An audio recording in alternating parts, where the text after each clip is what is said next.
제16과 대속제일의 대제사장이 하는 일. 성경 본문 말씀은 레위기 16장 29절에서 34절 말씀입니다. 말씀을 단독하겠습니다. 너희는 영원히 이 규례를 지킬지니라. 7월 곧 그 달 10일에 너희는 스스로 괴롭게 하고 아무 일도 하지 말되 본토이든지 너희 중에 우거하는 객이든지 그리하라. 이날에 너희를 위하여 속죄하여 너희를 정결케 하리니 너희 모든 죄에서 너희가 여호와 앞에 정결하리라.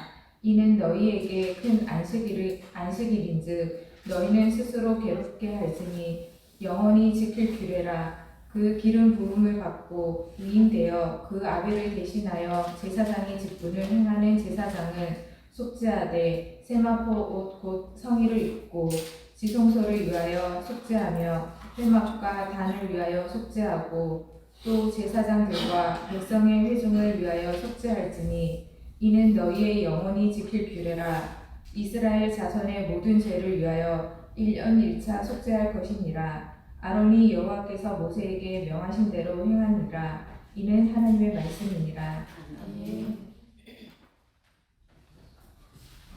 안녕하세요. 안녕하세요. 네, 오늘은 부속사 공과 우리가 총 17과인데요. 16번째 시간이 되겠습니다. 대속죄일에 대제사장이 하는 일이라는 제목인데요. 대속죄일은 우리가 알고 있는 것처럼 7월 10날이죠. 그래서 하나님의 절기에 대해서 대속죄일이 너무나 중요한 부분을 차지하고 있기 때문에 레위기 16장 전체가 바로 7월 10날에 행해지는 대속죄일에 관련된 모든 내용들을 다 담고 있습니다. 그리고 이 내용이 레위기 23장 26절부터 32절에 똑같이 반복이 되고 있는데 좀 기록의 차이가 있습니다. 레위기 16장에서 말씀하시는 것은 그 날에 대해서 어떤 것을 속죄할 것인가 그런 것만 말씀을 하셨다면 레위기 23장은 보다 더 강도 있게 반드시 지켜야 할 절기라는 것을 강조를 하고 있습니다.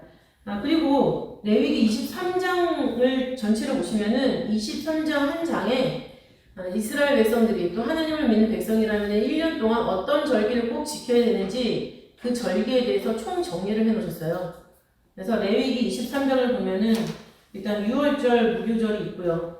그 다음에 맥추절, 초실절이 있죠. 그 다음에 두 번째 곡식을 드리는 날이 있고, 그 다음에 7월 1일 나팔절이라고 하는데 그것도 안식일로 지켜야 되고, 그 다음에 대속죄일도 지켜야 된다라고 기록하고 있습니다.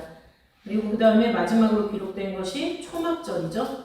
그래서 1년 동안 이스라엘 백성들이 어떤 절기를 지키는가라는 것이 궁금하시다면 레위기 23장을 쭉 보시면 이 절기를 통해서 하나님한테 영광을 빌렸구나 라는 것을 우리는 생각을 할 수가 있겠죠. 오늘은 대속죄일입니다. 대속죄일. 대속죄일은 너무나 중요한 것이 1년에 하루, 다른 절기도 물론 1년에 하루인데 이것은 특별히 하루예요. 다른 절기 같은 경우는 뭔가 끝나고 7일 동안 더 성회로 모여라 이런 말씀이 있는데 이 대속죄일에 대해서는 딱 그 하루, 7월 10 바로 그날에 지키는 것이고요. 그리고 그 기간 7월 10일이 언제부터 언제인가라는 것도 특별하게 성경에서는 기록을 하고 있습니다. 레위기 23장 32절을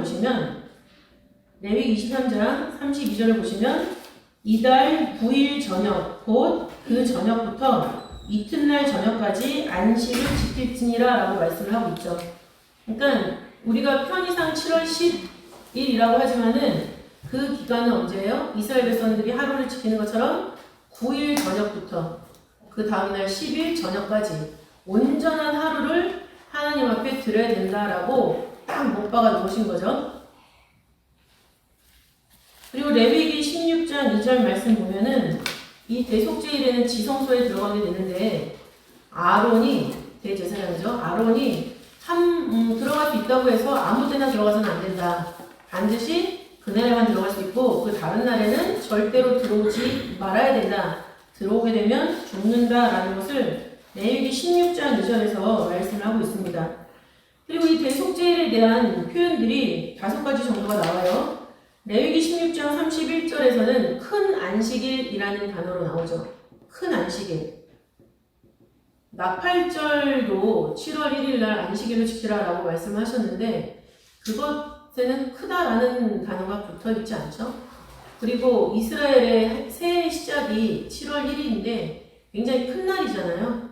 큰 날인데도 불구하고 그 안식에 대해서 크다 뭐 이런 표현이 없어요. 그런데 7월 10날 지켜지는 이 대속죄일에는 큰 안식일이다라고 표현을 하고 있습니다. 그리고 속죄일이라는 표현도 사용을 하고 있죠. 속죄일, 레위기 23장 27절 그리고 28절에 기록을 하고 있어요. 그 다음에 이날은 거룩하게 모이는 모임이기 때문에 성회라고 또 표현을 하고 있습니다. 성회. 레위기 23장 27절에 기록을 하고 있죠. 또 쉴 안식일이라고 표현을 하고 있어요. 쉴 안식일. 안식일은 원래 아무 일도 하지 않는 거잖아요. 근데 특별히 아무 일도 하지 말아야 되는 걸 엄청나게 하나님은 강조하고 계시는 거죠. 쉴 안식일. 아까 레위기 16장의 기록과 23장의 기록이 다르다고 말씀을 드렸는데 그 다른 부분이 바로 이거예요. 이 안식일을 지키는 백성들의 태도에 대해서 하나님이 굉장히 집중하고 계시고 그거를 지키지 않았을 때는 백성에서 끊어버리겠다라고 경고하는 말씀이 레위기 23장에 추가적으로 기록이 되어 있는 거죠. 레위기 23장 29절 30절을 보시면은 이날에 스스로 괴롭게 하지 아니하는 자는 그 백성 중에서 끊쳐질 것이라. 이날에 누구든지 아무 일이나 하는 자는 내가 백성 중에서 멸절시키리니 라는 경고의 말씀이 추가로 기록이 되어 있습니다. 그만큼 하나님께서 7월 10날 대속죄일을 굉장히 중요하게 생각하고 계시고 그 어느 때보다도 집중하고 계시다라는 것을 우리에게 알려주는 그런 구절이 되겠습니다. 그리고 이 대안식일에 대한 마지막 또 다른 표현은 영원히 지킬 규례라는 말씀으로 여러 번 수식하고 계세요. 영원히 지킬 규례, 레위기 16장 29절, 31절, 34절, 그리고 23장 31절. 그래서 어떤 절기에 대해서 그거를 설명을 하시면서 영원히 지킬 규례다라는 것을 반복적으로 기록하고 있는 아주 유일한 절기라고 할 수가 있겠죠. 그만큼 이 대속죄일을 통해서 우리가 깨달아야 될, 또 깨달은 대로 실천해야 될 그런 내용들이 굉장히 깊고 무겁다라는 것을 우리가 생각을 할 수가 있습니다. 왜냐? 대속죄일의 목적 자체가 속죄를 통한 정결이기 때문이에요. 죄가 있으면은 우리가 깨끗함을 받을 수가 없죠. 그래서 반드시 속죄가 선행이 되어야 되고 속죄한 우리들의 모습이 정결케 되는 것. 그러면 우리를 속죄하시고 정결케 하기 위한 7월 10날을 두신 목적, 궁극적인 목적은 무엇이냐? 라고 할 때 그것은 하나님 앞에 가는 거죠. 왜냐하면 이날은 유독 지성소까지 갈 수 있는 날이거든요. 그죠? 그리고 레위기 16장 30절을 보시면 레위기 16장 30절을 보시면 이날에 너희를 위하여 속죄하여 너희로 정결케 하리니 너희 모든 죄에서 너희가 여호와 앞에 정결하리라 라고 말씀하고 있습니다. 그러니까 속죄와 정결의 목적은 하나님 앞에 서기 위한 것. 이것은 우리 인생의 신앙 인생의 그 행로를 봤을 때도 우리가 지금 부단히 예수님의 속죄의 크신 은총을 받고 지금 날마다 회개를 통해서 우리가 말씀을 실천해 가면서 깨끗해 하는 걸 유지하려고 애쓰면서 가고 있잖아요. 그 끝에는 하나님 앞에 서는 것이죠. 그러니까 그것을 보여주는 그 단 하루의 날이 바로 대속죄일이라는 거예요. 근데 여기서 속죄하다라는 단어 카파르라는 히브리어죠. 카파르의 뜻은 덮다, 속죄하다. 덮다, 속죄하다. 그 다음에 지워버리다, 달래다 라는 뜻을 가지고 있습니다. 근데 이거가 사용된 용례를 보니까는 지금 레위기 16장 30절에서 카파르라는 단어가 등장하기 그 이전에 두 번 더 등장하고 있는 것을 볼 수가 있어요. 첫 번째는 어디냐면은 방주에 역청을 칠했죠. 그 역청을 칠할 때 칠하다라는 단어가 바로 카파르예요. 창세기 6장 14절에 기록을 하고 있습니다. 또 두 번째 사용된 용례는 어디냐면은 야곱이 고향으로 복귀했을 때 에서를 맞닥뜨리게 되는 큰 장애가 하나 있었죠. 그때 야곱이 한 말이 뭐냐면 형의 감정을 푼 후에 만나야 되겠다. 이 재물들을 보냈는데 형의 감정을 풀기 위해서. 그래서 형의 감정을 푼다라고 했을 때 그 풀다라는 단어가 바로 카파르죠. 근데 아까 우리가 카파르라는 단어를 보니까는 지워버리다, 달래다라는 뜻이 있죠. 형의 감정을 달래고 또 형이 나에 대한 악감정을 지워버리고 그래서 용서를 받고 그래서 이 두 가지가 사용된 그 다음에 나타나는 장소가 바로 대속죄일에서 그 속죄 개념이 되는 거죠. 성경에 보면 속죄라는 단어는 엄청나게 많이 나와 있어요. 레위기에서도. 이 16장 30절 이전에도 카파르라는 단어 굉장히 많이 있어요. 카파르라는 단어가 아니라 속죄하다라는 한글 풀이는 많아요. 그러나 원어로 봤을 때는 카파르가 지금 세 번째 등장하는 것이고 그 전에 있었던 것이 노아 방주와 관련돼 있고 또 야곱이 진정한 장자로서 그죠? 자기를 죽이려고 하는 사람에게도 인정을 받게 되는 그런 수순을 함에 있어서 카파르라는 단어를 사용하고 있다라고 했을 때 이 대속죄일이라는 것은 그야말로 하나님 앞에 우리가 용서를 받고 또 우리 사이에서도 원수가 없어지는 그런 날이구나라는 것까지도 생각을 해볼 수가 있겠죠. 이렇게 되고 그 다음에 정결케 되는 순서가 있죠. 정결케 한다라는 것은 히브리어 타헤르라는 단어입니다. 타헤르는 순수하다라는 뜻이 있죠. 순수하다. 그리고 본래 의미는 뭐냐면 밝다라는 뜻이에요. 어두운 게 하나도 없이 밝다. 그러니까 우리가 하나님 앞에 정결케 됐다라는 건 뭐냐면 의문스럽게 막 시커먼 그런 속내 같은 거 하나도 없다는 게 밝아요. 어디서 무슨 말을 하든지 뭐 이렇게 두려움이 없죠. 만나서 깜짝 놀라는 일이 없다는 얘기예요.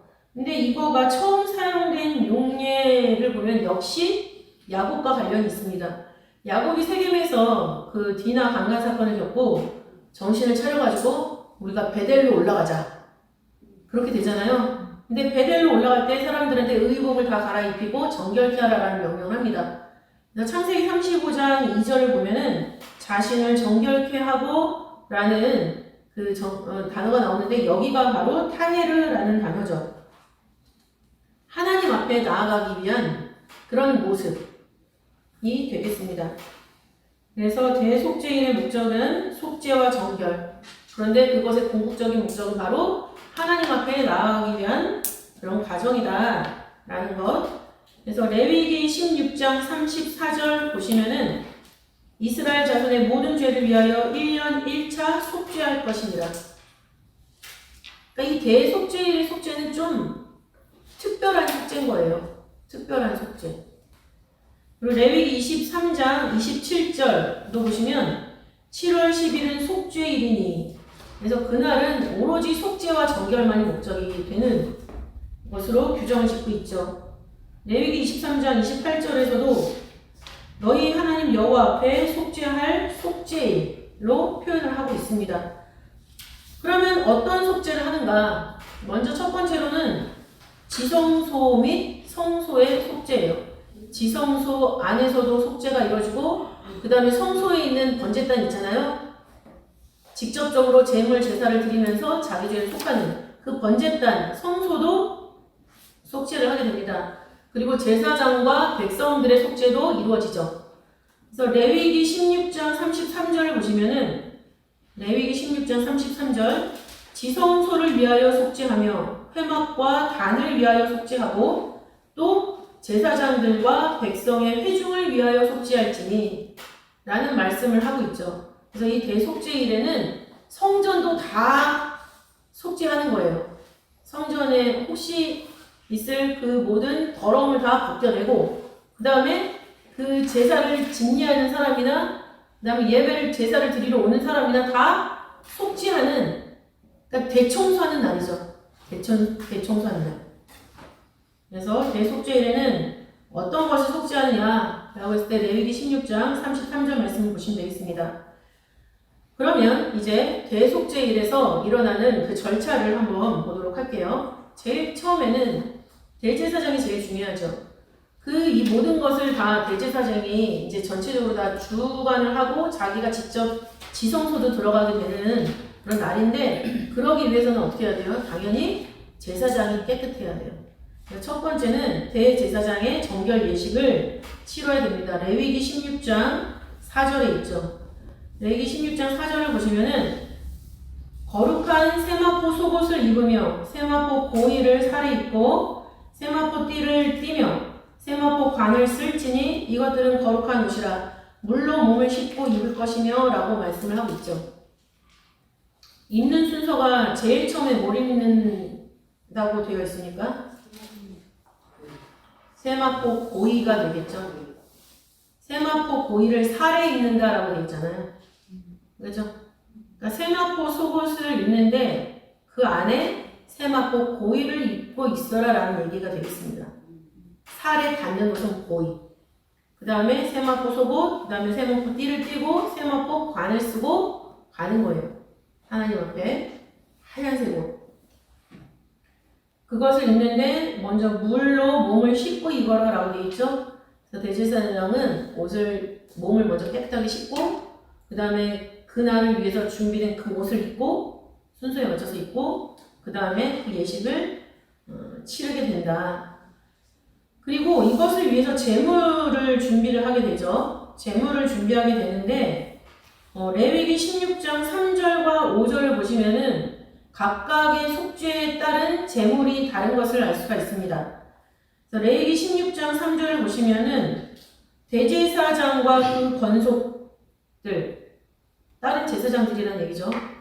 대제사장과 권속을 위한 속죄제를 위해서는 수송아지를 준비를 하고 또 번제를 드리게 되는데 번제를 위해서 수양을 준비를 합니다. 레위기 16장 3절에 보면은 아론이 성소에 들어오려면 수송아지로 속죄 제물을 삼고 수양으로 번제물을 삼고 라고 말씀을 하고 있죠. 그 다음에 레위기 16장 5절을 보시면은 백성들을 위한 제물은 좀 다르다는 걸 알 수가 있어요. 16장 5절에 이스라엘 자손의 회중에게서 속죄 제물을 위하여 수염소 둘과 수염소죠. 제사장을 위해서는 수송아지였는데 백성들을 위해서는 수염소 둘, 하나는 잡고 하나는 살려서 광야로 내보내기 위한 목적이 있습니다. 그리고 번제물을 위한 것은 제물이 똑같습니다. 수양 하나. 그래서 이런 제물들을 준비를 하게 됩니다. 그리고 이제 대제사장은 혼자서 지성소에 들어가게 되죠. 히브리서 9장 7절을 보시면은 히브리서 9장 7절에는 오직 둘째 장막은 대제사장이 홀로 1년 1차씩 들어가되 라고 말씀을 하고 있습니다. 그래서 하루에 1년의 하루를 말하는 거죠. 1년의 1차라는 것은 1년의 하루 7월 10일 그런데 지성소 들어갔다 나왔다 하는 거는 총 몇 번일까요? 4번입니다. 아시는 것처럼 4번. 그러면 그 4번의 순서가 어떻게 되느냐? 처음에는 그 향로를 취해서 그 향로에 하나님이 지정하신 향을 채워요. 그리고 그 하나님의 단 위에 항상 피어서 꺼지지 않는 불이 있죠. 그죠? 레위기 9장을 보면은 9장에 보면은 하나님이 그 아론이 드린 제사에 불로써 화답을 하셨어요. 그래서 하늘에서 불이 내려와서 그 번제단에 있는 걸 태워버렸거든요. 그리고 그 불이 항상 꺼지지 않게 하면서 향로에 불을 피울 때는 항상 거기에 있는 불을 가져다가 담아서 향을 피우게 돼 있는 거예요. 하나님의 불. 그런데 레위기 10장에 보면은 나답과 아비후가 다른 불을 담았죠. 그래서 죽었어요. 근데 그 향로를 취해서 여호와 단 위에서 피운 불, 여호와 단 위에서 피운 불은 레위기 9장 마지막 부분에 있는 바로 하나님 불로써 응답하신 그 불이 되겠습니다. 그것에 채우고 또 두 손에 곱게 간 향기로운 향을 채워서 장 안으로 들어갑니다. 레위기 16장 12절에 기록되어 있죠. 그렇게 되면 13절에 보니까 그 향이 피어서 연기가 올라가겠죠. 그때 향로에서 올라오는 연기를 향연이라고 하는데 연기가 가득하면은 뿌에서 보이지 않잖아요. 속죄소를 가린다라고 했어요. 왜냐하면 하나님의 말씀이 들어가 있는 법궤잖아요. 그죠? 그렇기 때문에 그거와 마주대했을 때는 그 잣대에 내가 재어지는 거예요. 부족함이 배우면은 잘리겠죠. 그죠?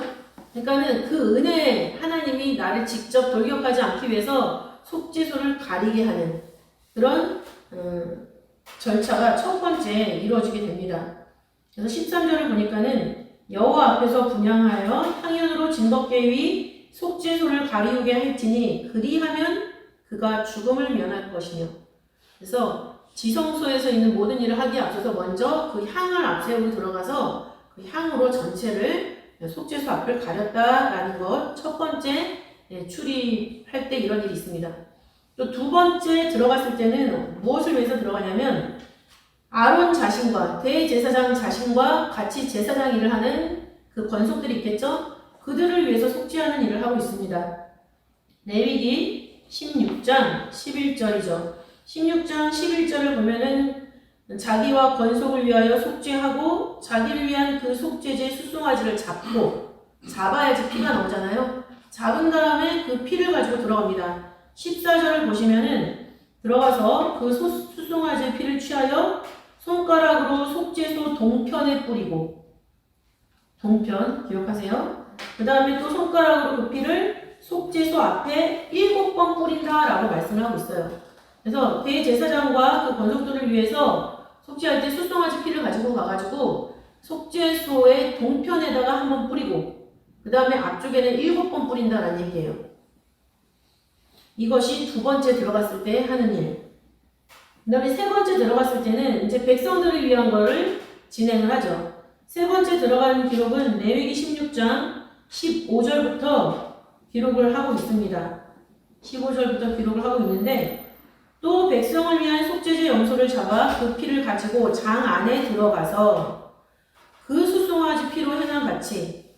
이건 무슨 얘기일까요? 처음에 들어가서 동편에 뿌리고 앞에 7번 뿌렸던 것처럼 하라는 얘기예요. 근데 표현이 좀 다르죠. 그 피로 행하여 속죄소 위와 속죄소 앞에 뿌릴지니 동쪽을 위라고 표현을 하고 있어요. 그죠? 동쪽을 위라고 표현을 하고 있습니다. 결론적으로 할 테지만은, 결론에서 하겠지만은, 동편이라는 것은 하나님이 인지하시는 곳이에요. 그거를 우리가 해돋는 편이라고 얘기를 하죠? 예수님도 돋는 해가 떠올랐다라고 누가복음 1장 78절에 말씀을 하고 있어요.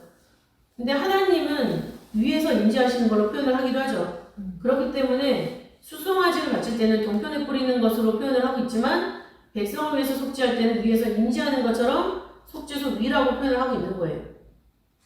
그래서 이 의미가 다르지 않다라는 것을 알고 있어야 되겠습니다. 그리고 이제 이걸 하면 지성소에서 나오죠. 나온 다음에 뭘 하냐면은 단을 성결케 하는 일을 해요. 레위기 16장 18절부터 19절을 보면은 여호와 앞 단으로 나와서 그것을 위하여 속죄할지니 번제단을 말하는 거죠. 곧 그 수송아지의 피와 염소의 피를 취하여 단 귀퉁이 뿔들에 바르고 번제단에는 귀퉁이에 4개의 뿔이 있죠. 거기다가 바르고 또 손가락으로 그 피를 그 위에 7번 뿌려 이스라엘 자손의 부정에서 단을 성결케 할 것이요. 1년 내내 이스라엘 사람들이 와서 자기의 죄를 고백하고 번제를 드린 장소예요. 근데 그 1년 내내 했던 그 쌓여있던 것을 지금 7월 10일 하나님이 다시 한번 새롭게 해주시는 거죠. 그래서 앞으로 또 1년 동안 드릴 제사에 대해서 하나님이 받으실 수 있는 구조를 만드시는 거예요, 지금. 그래서 레위기 16장 23절부터 24절 보시면은 그 다음에 이제 그 두 염소 중에서 제비 뽑아서 하나는 이제 백성을 위해서 속죄를 했죠. 나머지 하나 살아있는 염소가 있어요. 근데 그 산 염소에 안수하고 광야로 내보내게 됩니다. 그것이 레위기 16장 23절부터 24절에 있고 그 이후에 지성소에 다시 들어가서 향로와 불을 제거하고 나오게 되는데 그것은 성경에 기록되어 있진 않아요. 참고 문헌이 있죠. 랍비들의 문서가 있죠. 미시나 5장 1절, 8장 4절. 구속사 시리즈에 있는 내용입니다. 그리고 엘리야후 키토브라는 사람이 있어요. 엘리야후 키토브라는 사람이 책을 썼습니다. The Book of Our Heritage라는 책을 썼는데 거기에 보면은 제사장이 이 일을 다 마친 다음에 이제 들어가서 그걸 정리하고 나온다라는 기록이 있는 거죠. 그렇지 않으면 지성소에 계속 그게 남아있을 거잖아요. 분명히 정리하는 거는 순서는 있겠다라고 라고 우리는 생각할 수가 있죠. 그래서 정리하기 위해서 네 번째 들어가는 것으로 총 대제사장은 4번, 대제사장은 4번 그 지성소에 들어가서 대속죄일의 이 모든 과정을 마치게 됩니다. 그러면 이 과정을 통해서 우리가 생각을 해야 되는 구속사적 의미가 무엇인가? 아까 말씀드렸지만 첫 번째, 향연으로 중겁게 위에 속죄소를 가리운 것. 그것은 무엇이냐? 사람은 하나님의 임재를 대면하여 보면 죽게 돼 있어요. 그 정도로 연약한 존재라는 거죠. 하나님의 임재를 직접 대면하여 볼 수 없는 연약한 존재입니다. 라고 하나님 앞에 고백하는 거예요. 사사기 6장 22절, 23절을 보면은 기드온이 여호와의 사자를 본 다음에 그게 여호와의 사자라는 걸 깨닫는 순간 엄청 슬퍼하면서 하나님한테 이제는 어떡합니까 나. 그랬더니 하나님이 너 안 죽일 거야. 그렇게 말씀하시는 게 나와 있죠. 하나님의 사자를 대면하여 본다라는 것은 곧 죽음이다 라는 공식이 이스라엘 백성들 머릿속에 있었어요. 그렇기 때문에 향연으로 증거계 위에 속죄소를 가리우는 것을 하나님이 먼저 첫 번째 순서로 하신 것이다. 그 다음에 속죄소 동편에 수송아지의 피를 뿌렸죠.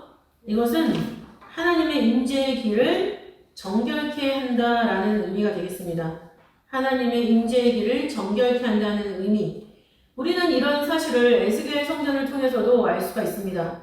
에스겔 44장 1절 2절을 보시면은 하나님이 성소 동양한 바깥문에서 들어오고 그 문이 닫혔죠. 닫힌 다음에 하나님이 하신 말씀이 뭐냐면은 다시는 열지 말아라 라고 하시면서 이유가 이스라엘 하나님 나 여호와가 그리로 들어왔습니다 라고 말씀하고 있습니다.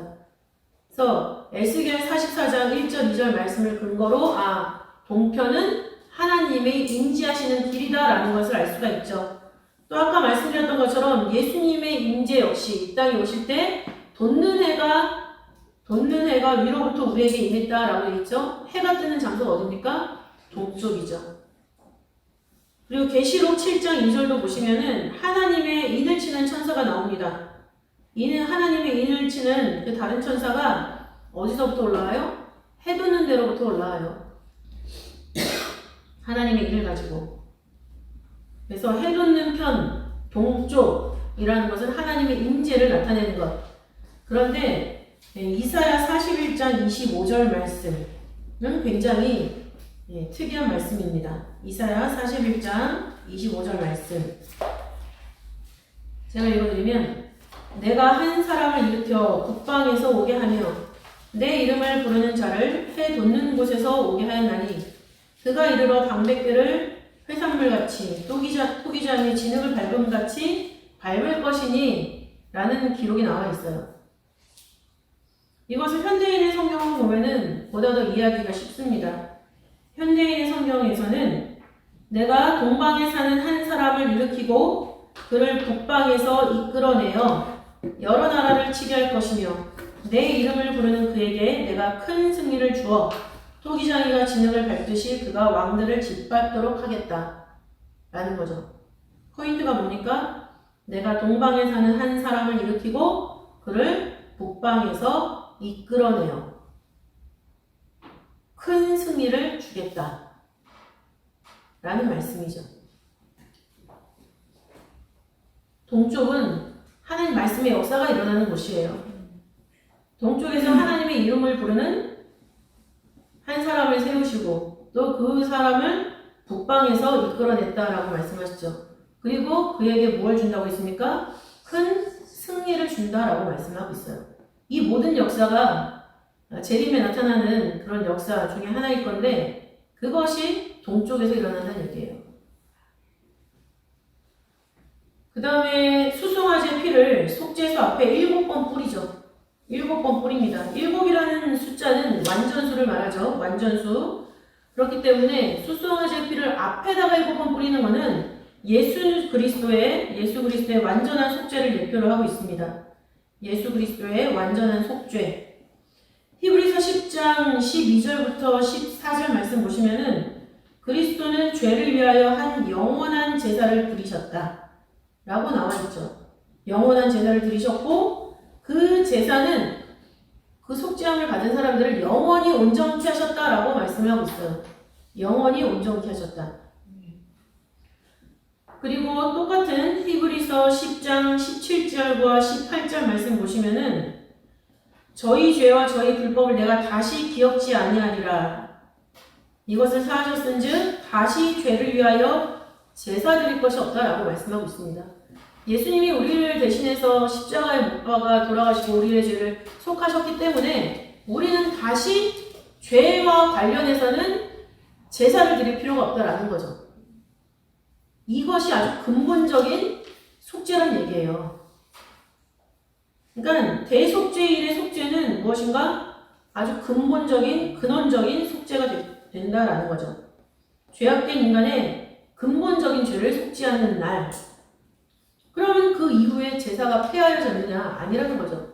계속 제사는 드려졌어요. 그런 밖에서 번제단에다가 제사를 드리고 있죠? 그 제사는 뭡니까? 그 근본적인 죄를 속한 후에 생기는 더러움들 있잖아요. 우리도 예수님을 믿지만 순간 잘못된 판단으로 시간을 허비하다가 회개하고 돌아올 때가 있잖아요.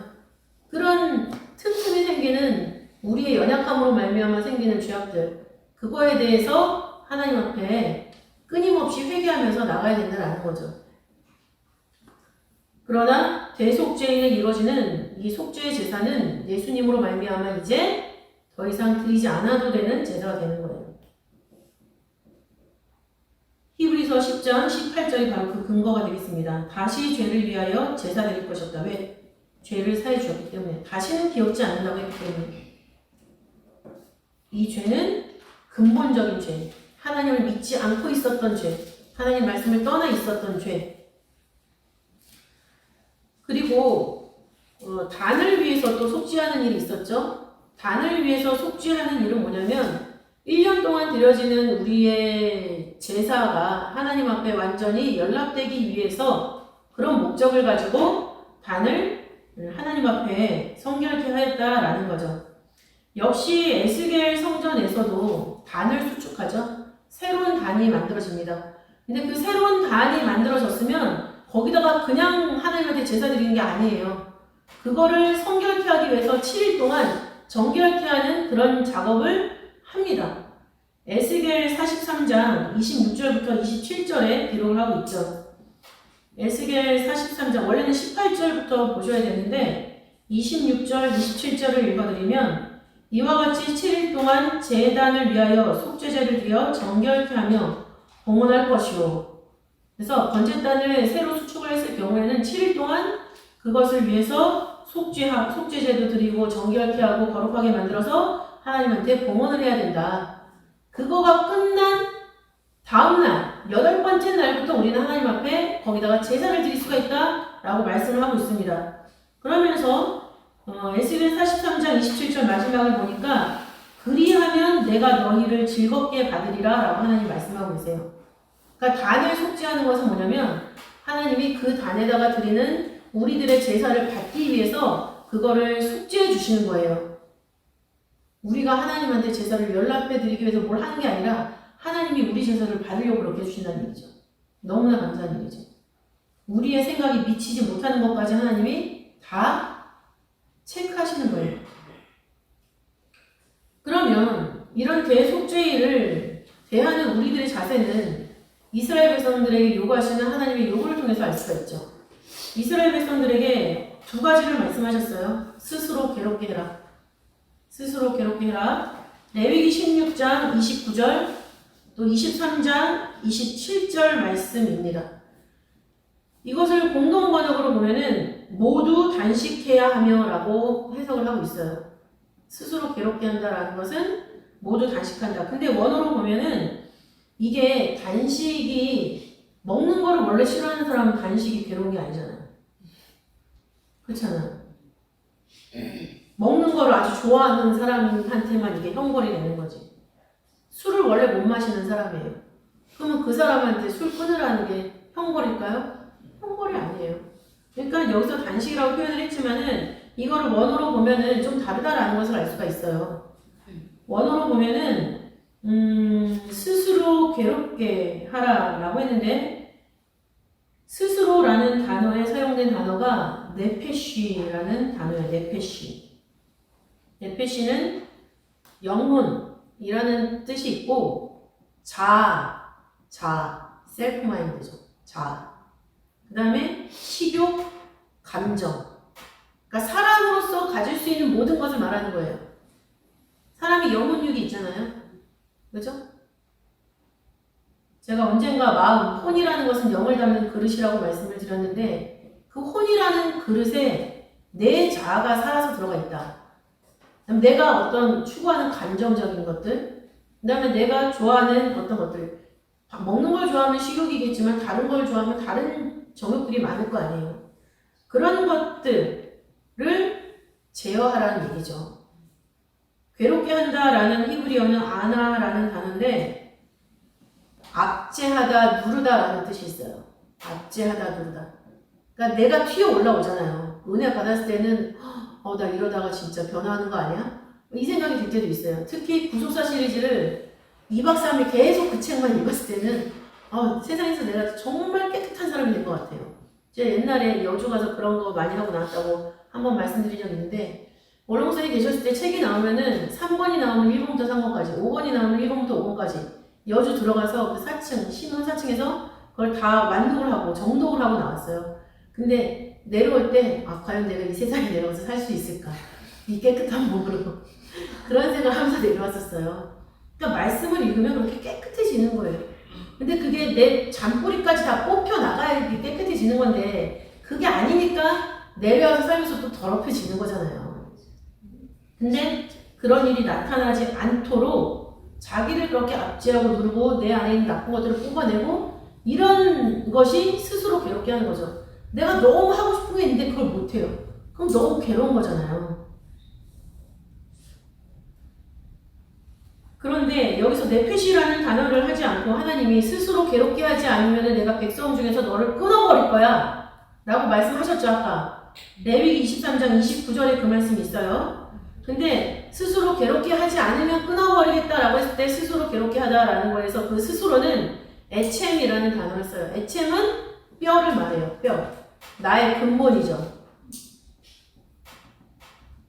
내가 창피해서 스스로도 창피해서 감추고 싶었던 나의 욕심들 그것까지 찾아내서 그거를 해결해 놓지 않으면은 하나님 백성이 될 수 없다라는 거죠.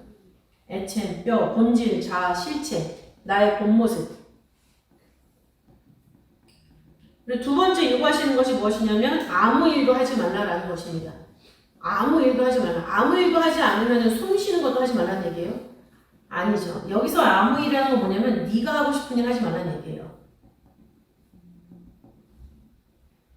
사람이 생각해서 판단해서 이거는 하나님을 위해서 필요한 일이다라는 그런 판단도 하지 말라는 얘기죠. 그냥 그날은 오로지 죄에 속하는 것만 거기 용서받고 내가 깨끗하게 되는 것만 집중을 하라라고 말씀하시는 거죠. 그게 바로 아무 일도 하지 말라는 거예요. 진짜 해야 될 일에만 집중을 하고 있어라. 이날 하루만큼은 제발 나랑 연결돼 있자 라는 거죠. 그렇게 되지 않으면 멸절해버린다라고 말씀하고 있죠. 아무 일도 하지 말라라는 말씀은 레위기 16장 29절 23장 28절 31절에 기록을 하고 있습니다. 멸절시키겠다, 멸절하다라는 것은 아바드라는 히브리어고 아바드, 소멸되다, 확실히 파멸되다. 그리고 이 뜻을 다 뒷받침해주는 뜻이 하나 더 있는데 피할 길이 없다는 얘기예요. 하나님의 형벌을 피할 길이 없다는 얘기예요.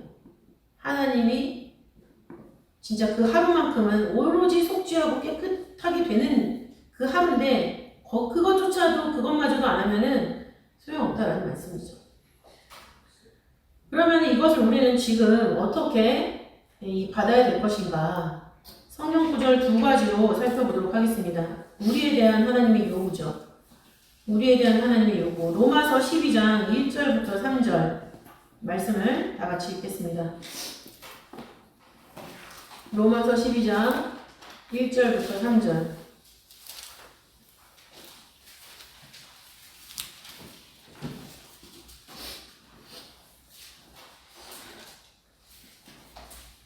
로마서 12장 1절부터 3절 읽겠습니다. 시작. 그러므로 형제들아 내가 하나님의 모든 자비하심으로 너희를 권하노니 너희 몸을 하나님이 기뻐하시는 거룩한 산 제사로 드리라. 이는 너희의 드릴 영적 예배냐. 너희는 이 세대를 본받지 말고 오직 마음을 새롭게 함으로 변화를 하라. 하나님의 선하시고 기뻐하시고 온전하신 뜻이 무엇인지 분별하도록 하라. 내게 주신 은혜로 말미암아 너희 중 각 사람에게 말하니 마땅히 생각할 그 세상의 생각을 품지 말고 오직 하나님께서 각 사람에게 나눠주신 믿음의 분량대로 지혜롭게 생각하라. 아멘. 이 요구를 우리한테 하시는 거죠. 일단 우리가 하나님 앞에 산 제사가 돼요. 산 제사를 드려야 되는 거죠. 우리가 제물이 돼야 된다는 얘기예요. 항상 들으신 말씀이겠지만 제물은 죽임을 당한 상태예요. 의지가 없고 움직일 수 있는 스스로의 힘이 없습니다. 그런 상태로 하나님 앞에 나와야 된다는 얘기예요. 내가 살아서 내 자아와 본질을 숨겨놓고 하나님 앞에 나오지 말라는 얘기죠. 그런 모습을 해결하기 위해서는 이 세대를 본받지 말고 세상의 가치관을 따라 살지 말라는 얘기예요. 세상에 군림할 수는 있어도 세상이 우리한테 주는 가치관을 따라 살지 말라는 얘기죠. 오직 마음을 새롭게 함으로 변화를 받아 라고 말씀하고 있죠. 우리가 어떻게 마음을 새롭게 해서 변화를 받을 수가 있습니까? 히브리서 10장 16절에 그 해답이 있습니다. 10장 16절 말씀 보시면은 내 법을 저희 마음에 두고 저희 생각에 기록하리라 라고 하나님 말씀하셨어요. 그러니까 우리가 말씀을 들으면 그 순간 하나님의 법이 내 마음에 좌정하는 순간이고 하나님의 생각, 우리 생각이 속에 하나님의 말씀을 기록하는 순간이에요. 우리 생각에. 그러니까 내 마음과 내 생각이 내 마음, 내 생각이 아니라는 얘기죠. 하나님의 말씀이 기록된 마음이고 하나님의 말씀이 기록된 생각이라는 얘기예요. 그런 것을 갖고 있으면은 마음이 새롭게 되고 변화를 받게 되는 거예요. 그러면 그런 말씀이 내 마음과 생각이 있기 때문에 분별할 수가 있는 거죠. 어떤 것이 하나님이 기뻐하시고 선하시고 온전한 뜻인가 라는 것을 분별할 수가 있는 거예요. 분별할 수 있으면 그 분별한 뜻대로 우리가 걸어나갈 수가 있는 거죠. 그러면서 또 하시는 말씀 뭐냐면 마땅히 생각할 그 이상의 생각을 품지 말아라 라고 말씀하고 있어요. 마땅히 라는 것은 옳고 적합하다라는 뜻이죠. 옳은 생각, 적합한 생각, 딱 맞는 생각 까지만 하라라는 얘기예요. 그 이상의 생각을 품지 말아라. 그 이상의 생각을 품다 라는 단어, 그 이상의 생각을 품다 라는 단어를 원어로 보면은 자신에 대해 부당하게 더 높이 생각하다라는 얘기예요. 스스로 과대평가하고 있다는 얘기죠. 과대평가. 자만심이 강하다는 얘기예요. 나에 대해서 굉장히 높게 평가하는데 하나님 보실 때 그게 부당하다는 얘기예요. 그렇지 않은데 라고 생각을 하죠. 근데 우리는 스스로 하는 일에 대해서 자부심이라는 걸 가질 때가 있잖아요. 자부심. 근데 그 자부심에 자기가 살아서 움직이면 그거는 자만이 되는 거죠. 오히려 일을 망치는 거죠. 그래서 그 이상의 생각을 품지 말고 마땅히 생각할 것만 생각을 해라 라는 거. 그리고 믿음의 분량대로 지혜롭게 생각하다 하라라고 말씀하고 있습니다. 지혜롭게. 지혜롭다라는 원어의 뜻은 정신이 온전하다, 냉정히 생각하다는 얘기예요. 냉정히 생각하다. 우리가 감정에 치우쳐서 생각하고 그럴 이유가 없다라는 거죠. 하나님이 요구하시는 것은 신앙의 감성이 아니라 신앙의 이성이에요. 원로 목사님도 언젠가 경건 예배 때 우리한테 그런 말씀 하셨어요. 신앙은 이성이라고. 보통 교회는 찬양하고 울고 기도하고 막 울부짖고 이런 게 있잖아요. 그러니까 굉장히 신앙이 감성적이다라고 느끼기 쉽지만 사실은 말씀 로고스가 이성이잖아요. 그러니까는 신앙은 이성. 이성을 가지고 선악한 분별을 해야지 그 다음에 희로애락이 있을 거 아닙니까? 죄진 거에 대해서는 슬퍼하고 아파할 줄 알고 또 하나님 일을 한 거에 대해서는 기뻐하고 즐거워할 줄 알고 그러니까 사람의 인생사에서 느껴지는 희로애락이 아니라 신앙의 이성을 가지고 살아나갔을 때 신앙에서 느껴지는 희로애락이 우리가 있는 거예요. 다르다라는 거죠. 그리고 두 번째 우리에게 요구하시는 것은 고린도전서 5장 7절부터 8절 말씀이 되겠습니다. 고린도전서 5장 7절 8절 말씀을 찾고 읽어볼게요.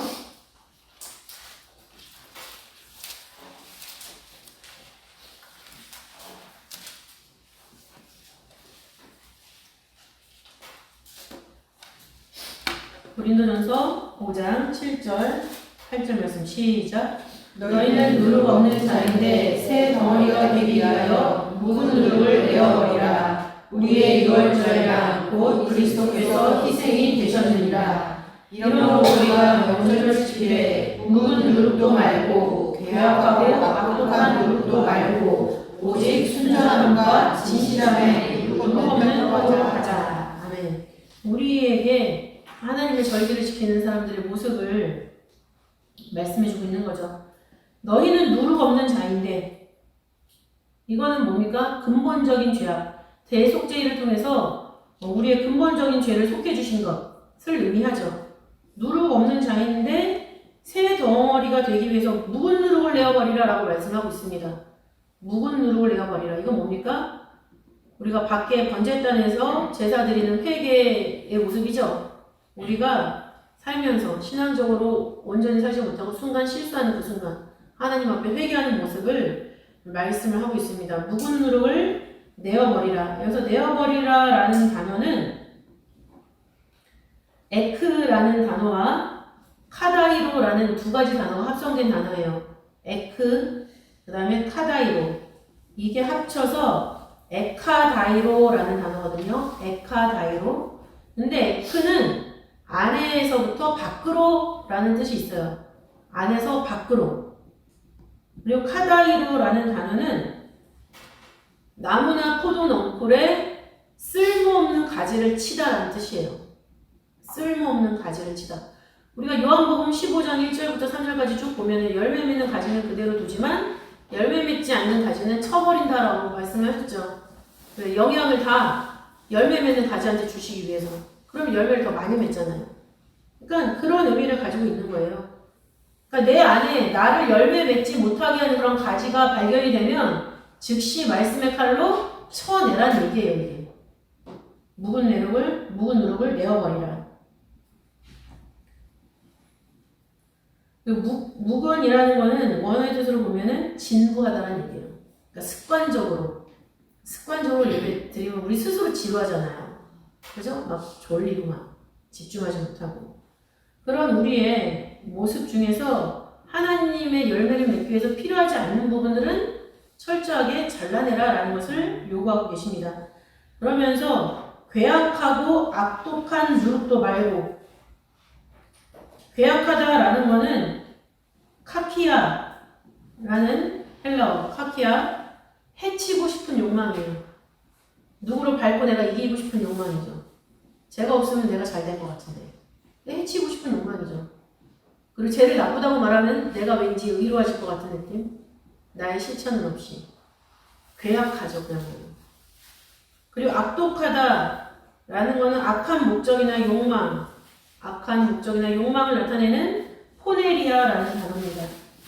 그래서 우리 마음 가운데 해치고 싶은 욕망, 그 다음에 악한 목적, 그거 버리라는 거죠. 가져야 될 것은 순전함과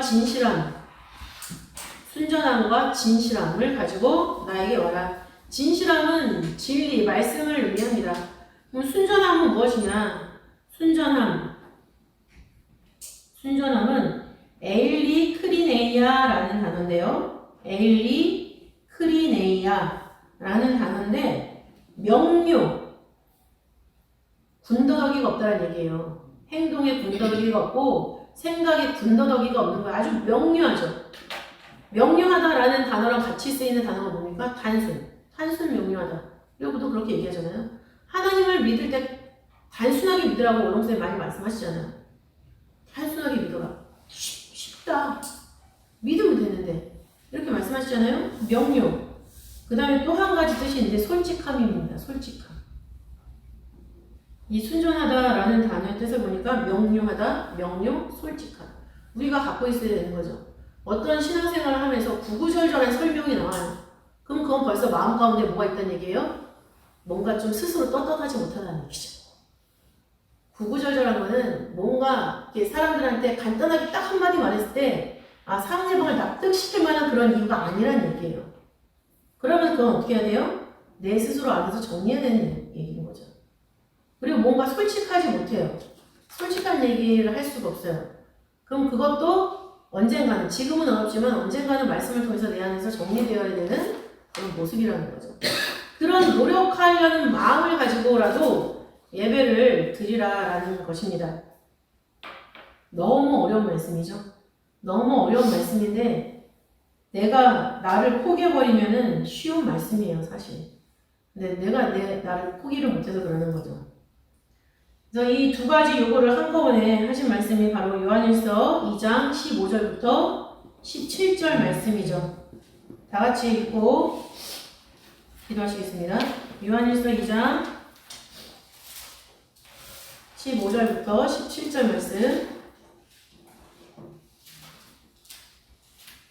시작. 이 세상이나 세상에 있는 것들을 사랑치 말라. 누구든지 세상을 사랑하면 아버지의 사랑이 그 속에 있지 아니하니 이는 세상에 있는 모든 것이 육신의 정욕과 안목의 정욕과 이생의 자랑이니 다 아버지께로 쫓아온 것이 아니요 세상으로 쫓아온 것이라. 이 세상으로 그 정욕도 지나가되 오직 하나님의 뜻을 행하는 이는 영원히 거하느니라.